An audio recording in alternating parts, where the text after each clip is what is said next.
Putri Tandan Malik.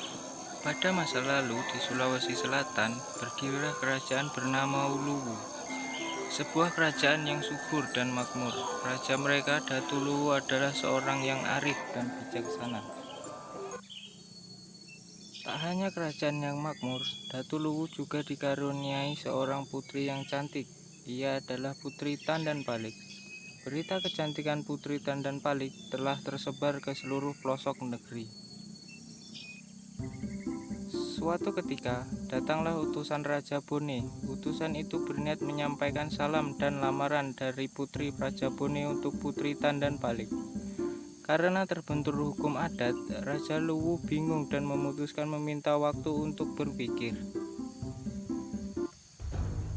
Beberapa hari kemudian, kerajaan Luwu gempar.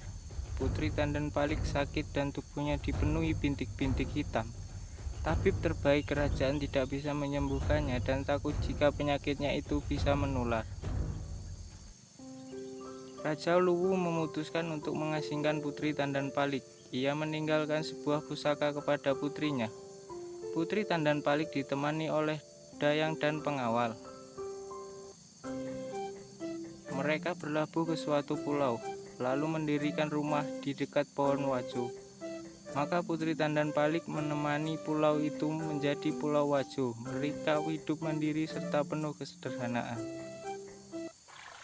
Suatu hari, Putri Tandan Palik bermain-main di tepian sungai.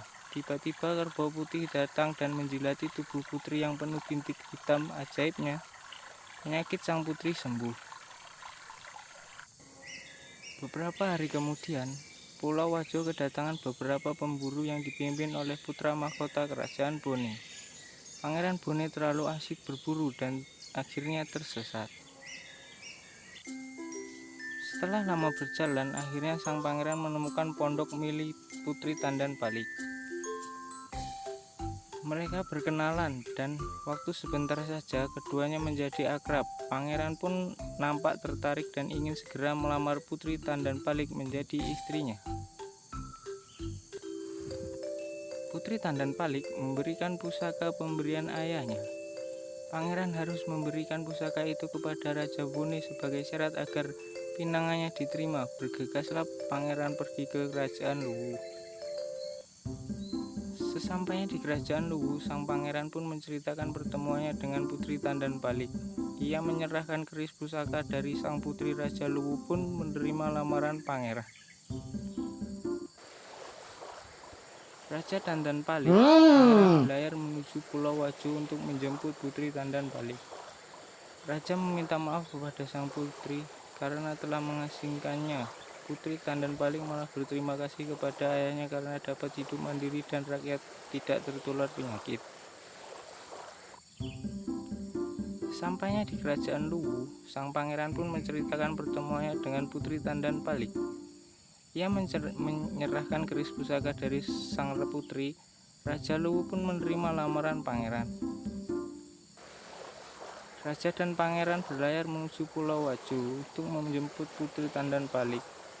Raja meminta maaf kepada sang putri karena telah mengasingkannya. Putri Tandan Palik malah berterima kasih kepada ayahnya dapat hidup mandiri dan rakyat tidak tertular penyakit.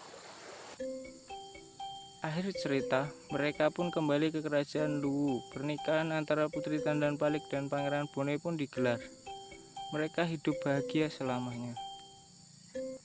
Nasihat dari cerita ini adalah berjiwa besar dan rela berkorban demi kepentingan orang banyak adalah sifat yang sangat mulia. Jadilah putra-putri yang bersifat mulia agar bangsa ini kelak semakin berjaya.